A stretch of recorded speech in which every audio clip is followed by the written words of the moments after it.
والصلاة والسلام على سيد الأنبياء والمرسلين أما بعد وأعوذ بالله من الشيطان الرجيم بسم الله الرحمن الرحيم إنهم فتية آمنوا بربهم وزدناهم هدى وقال النبي صلى الله عليه وسلم وشاب نشأ في عبادة الله عز وجل۔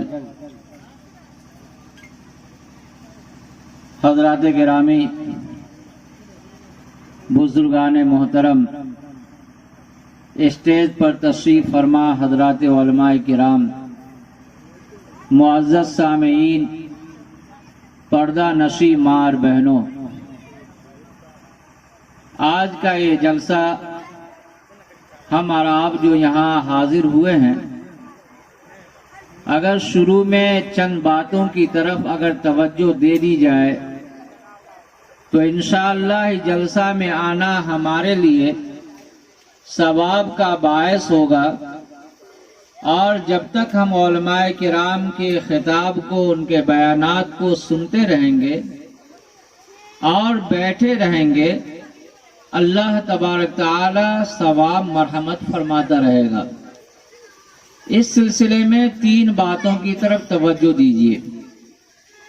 پہلی بات یہ کہ جلسہ اور اس طرح کے اجتماع کا مقصد یہ ہونا چاہیے کہ ہم علماء کرام کو سنیں گے عمل کی نیت سے۔ عمل کی نیت کا مطلب یہ ہوتا ہے کہ قرآن اور حدیث کے مطابق جو حضرات علماء کرام کے بیانات ہوں گے، انشاءاللہ ہم ان کو غور سے سنیں گے اور اس کو اپنی زندگی میں اتاریں گے۔ ایسا نہ ہو، ہمارے استاد محترم حضرت مولانا خالد سیف اللہ صاحب رحمانی دعوت برکاتہ العالیہ فرماتے ہیں کہ یہ پہلے زمانے کی بات تھی کہ ایک کان سے سننا اور دوسرے کان سے نکال دینا۔ اب تو زمانہ ترقی کر گیا ہے، اب تو صورتحال یہ ہے کہ جس کان سے سنتے ہیں اسی کان سے نکال دیتے ہیں، دوسرے کان سے نکالنے کی ضرورت ہی نہیں۔ اس لیے پہلی بات بھائیوں، بزرگوں اور دوستوں یہ ہے کہ جو باتیں کی جائے، کہی جائے، اسے غور سے سنیے اور عمل کی نیت سے سنیے۔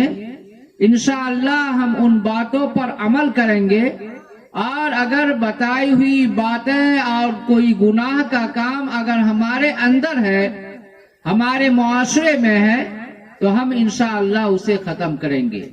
تو پہلی بات تو یہ کہ ہم تمام لوگ اپنی اپنی نیت کو درست کر لیں کہ انشاءاللہ ہم سننے کے بعد اس کے اوپر عمل کریں گے۔ دوسری بات یہ کہ جب بھی آقا و مولا صلی اللہ علیہ وسلم کا نام نامی اسم گرامی آئے تو حضرات علماء کرام موجود ہے کہ پہلی مرتبہ اگر مجلس میں تذکرہ آئے تو صلی اللہ علیہ وسلم یعنی درود شریف کا پڑھنا واجب ہوتا ہے، اور بار بار اگر تذکرہ آئے تو درود شریف کا پڑھنا مستحب ہے۔ اس لیے ہم اور آپ جب بھی آقا و مولا صلی اللہ علیہ وسلم کا نام نامی اسم گرامی آئے تو کم سے کم صلی اللہ علیہ وسلم ہلکی آواز میں ضرور پڑھ لیا کریں، تاکہ ہماری حاضری اور ہمارے درود کا نذرانہ آقا و مولا صلی اللہ علیہ وسلم تک پہنچ جائے۔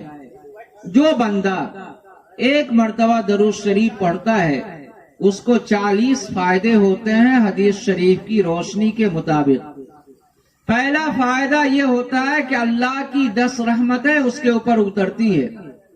دوسرا فائدہ یہ ہے کہ 10 نیکیاں اس کے کھاتے میں لکھی جاتی ہے۔ تیسرا فائدہ یہ ہے کہ 10 گناہ اس کے نام اعمال سے مٹا دیے جاتے ہیں، اور 10 ترقی درجات ہوتے ہیں۔ یہ ایک مرتبہ درود شریف کے 40 فائدے ہیں۔ کون سا ایسا بندہ مومن ہے جو فائدہ اٹھانا نہ چاہتا ہو، اور جس نبی نے ہمارے لیے سب کچھ کیا ہے، سب کچھ دیا ہے، ہم ان کے لیے درود شریف کا بھی نذرانہ پیش نہ کریں۔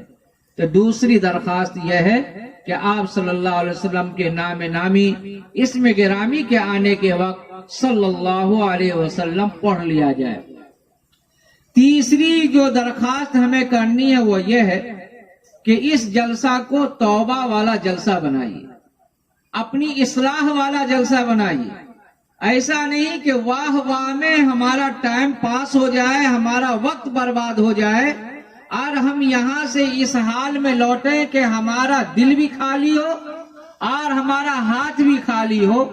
اس لیے اس جلسہ کو توبہ کا جلسہ، اصلاح کا جلسہ، گناہوں سے معافی کا جلسہ بنائیے. اس جلسہ کو واہ واہ والا جلسہ نہ بنائیے بلکہ آہ آہ والا جلسہ بنائیے. آئیے اسی وقت ہوگا جب ہم دل کی دنیا کی طرف دیکھیں گے کہ ہمارے اندر جو کمیاں ہیں، جو کوتاہیاں ہیں، حضرات علماء کرام کے جو بیانات ہوں گے انشاءاللہ اس بیانات کی روشنی میں اپنے حالات کو اور اپنے آپ کو ہم اس پر ڈھالیں گے اور اس بات کی کوشش کریں گے کہ جو اچھی باتیں ہیں اس پر عمل کریں گے، جو بری باتیں ہیں ہم اس کو چھوڑیں گے. یہ تین باتیں تھی جس کی طرف ابتدا میں شروع میں توجہ دینا ضروری ہے. بہرحال میں نے جس آیت کریمہ اور جس حدیث نبوی کے پڑھنے کی میں نے سعادت حاصل کی ہے اس کے اندر اللہ رب العزت نے کیا فرمایا ہے، کیا بتلایا ہے، اس سلسلے میں مجھے کچھ گفتگو کرنی ہے. یاد رکھیے کہ آج پوری دنیا کی آبادی کا اگر لحاظ کیا جائے تو پوری آبادی کا آدھا حصہ نوجوانوں اور جوانوں پر مشتمل ہے. اور جب بھی نوجوان یا جوان بولا جائے تو عام طور پر اس سے مراد 15 سال سے لے کر 40 سال کے عمر کے نوجوان اور جوان ہوا کرتے ہیں.